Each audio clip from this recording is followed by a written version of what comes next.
महाकाल मंदिर में जिस लिंग की प्राण प्रतिष्ठा की गई है उसकी प्रकृति बेहद असाधारण है।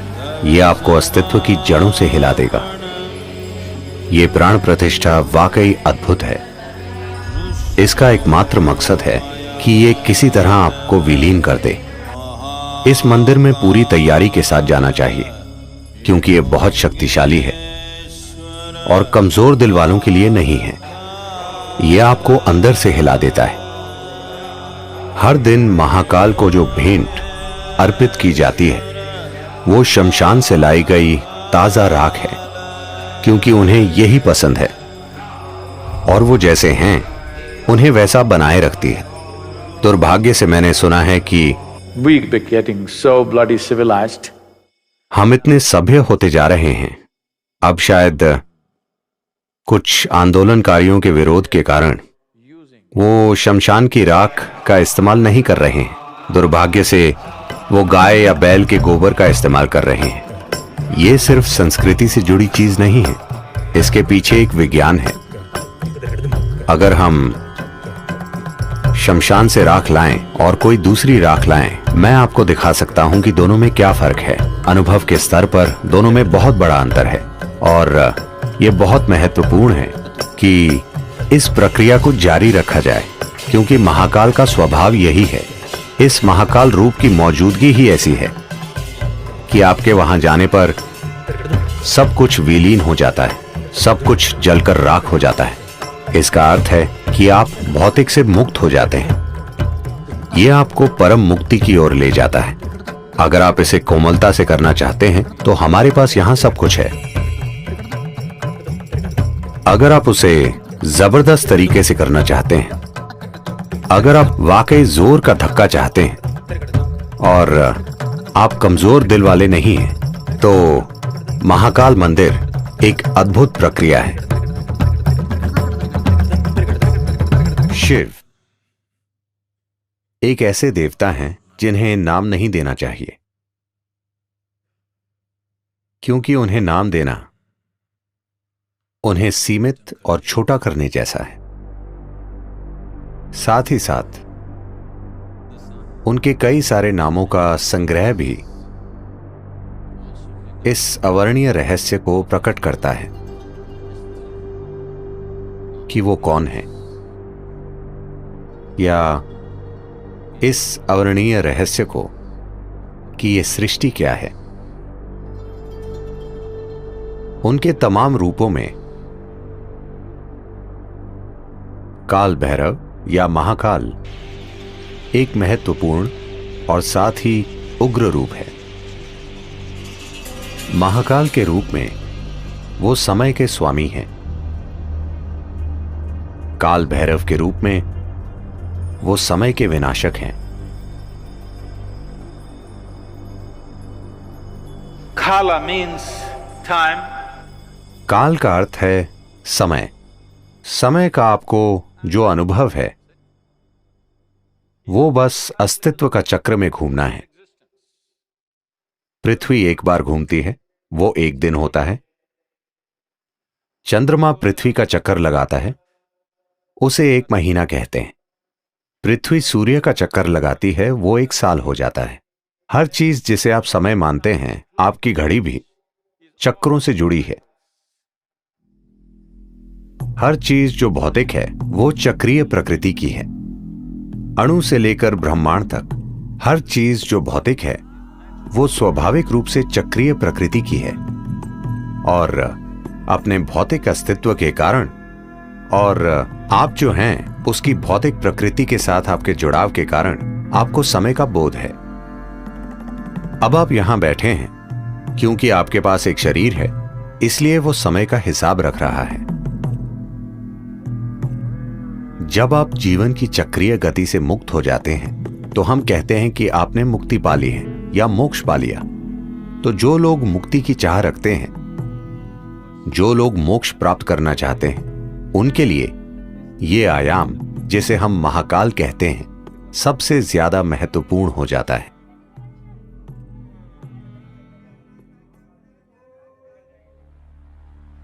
एक बार ऐसा हुआ, महान संत Shukracharya, who was the guru for all the demons, जो दानवों के गुरु थे, उन्होंने शिव की भक्ति में घोर तपस्या की और शिव को प्रकट होना पड़ा। जब वे प्रकट हुए तो शुक्राचार्य ने अमर होने का वरदान मांगा। फिर शिव बोले, यह संभव नहीं है, जो भी जन्म लेता है उसे मरना पड़ता है, कुछ और मांगो। फिर शुक्राचार्य ने कहा, मुझे कायाकल्प की शक्ति दीजिए, जिससे मैं किसी भी तरह के घाव, किसी भी तरह की बीमारी को ठीक कर सकूं। मुझे ऐसी शक्ति दीजिए। शिव, जो परम उपचारक हैं, सभी जड़ी बूटियों और औषधियों के स्वामी होने के नाते शुक्राचार्य को संजीवनी मंत्र दिया। वो मंत्र जो लोगों की किसी भी प्रकार की बीमारी या किसी भी तरह के घाव या चोट को ठीक कर सकता था। जब शुक्राचार्य को यह संजीवनी मंत्र मिल गया तो दानव बहुत ही निडर हो गए और वे युद्ध के बाद युद्ध छेड़ने लगे। सभी दानव जो युद्ध में जख्मी हो जाते थे, किसी भी तरह के गंभीर घाव से, शुक्राचार्य उन्हें संजीवनी मंत्र से ठीक कर देते थे। तो इस वजह से दानवों की सेना एक भी आदमी खोए बिना लगातार लड़ सकती थी। देवता बहुत चिंतित हो गए और उन्हें लगा कि यह बहुत अन्यायपूर्ण युद्ध है, क्योंकि आप चाहे कितना भी लड़ लें, वे मरते ही नहीं, मगर हम मर जाते हैं। तो वे ब्रह्म के पास गए। ब्रह्म ने हस्तक्षेप किया और शिव से कहा, आपने शुक्राचार्य को इस तरह की शक्ति दी है, आपको उन्हें मारना होगा, नहीं तो दुनिया में पूरी तरह असंतुलन आ जाएगा। in the world. दानव देवताओं के खिलाफ अनुचित फायदे में हैं। फिर शिव बोले, उन्हें मारने की कोई जरूरत नहीं है, मैं उन्हें काबू में कर लूंगा। तो जब देवों और दानवों का युद्ध चल रहा था, शुक्राचार्य मंत्र पढ़ रहे थे और सभी दानवों की चोटों और घावों को ठीक कर रहे थे। तभी सीमा के पार से एक खतरनाक जीव, एक राक्षसी जिसका नाम कृतिका था, एक भयानक रूप में प्रकट हुई। वो शिव की एक गण थी। उसने आकर शुक्राचार्य को अपनी कोख में खींच लिया और वे वहां एक भ्रूण की तरह रहे और वे काबू में आ गए। फिर देवताओं और दानवों के बीच संतुलन कायम हो गया। अधिक उचित और न्यायपूर्ण युद्ध लड़े गए। फिर ब्रह्म बहुत हैरान हुए और उन्होंने सोचा, सिर्फ महाकाल ही ऐसा कर सकते हैं। इंसान को मारे बिना वो पूरी तरह उसके जीवन को काबू में कर सकते हैं। शुक्राचार्य कृतिका की कोख में ही रहे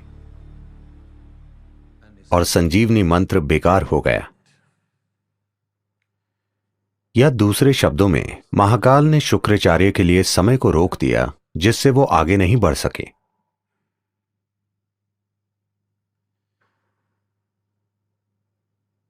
जब हम परे जाने की बात करते हैं, जब हम आध्यात्मिकता, योग की बात करते हैं, हम देखते हैं कि किस तरह समय और स्थान की सीमाओं से परे जा सकें, क्योंकि समय और स्थान अस्तित्व की भौतिकता से जुड़े हैं। एक बार आप आध्यात्मिक होने की चाह करते हैं, उसका यह अर्थ है कि आप भौतिक से अधिक कुछ होने की चाह कर रहे हैं। एक बार आप भौतिक से कुछ अधिक हो जाते हैं, That means you are aspiring to be beyond. उसका अर्थ है कि आप समय और स्थान की सीमाओं से परे जाना चाहते हैं।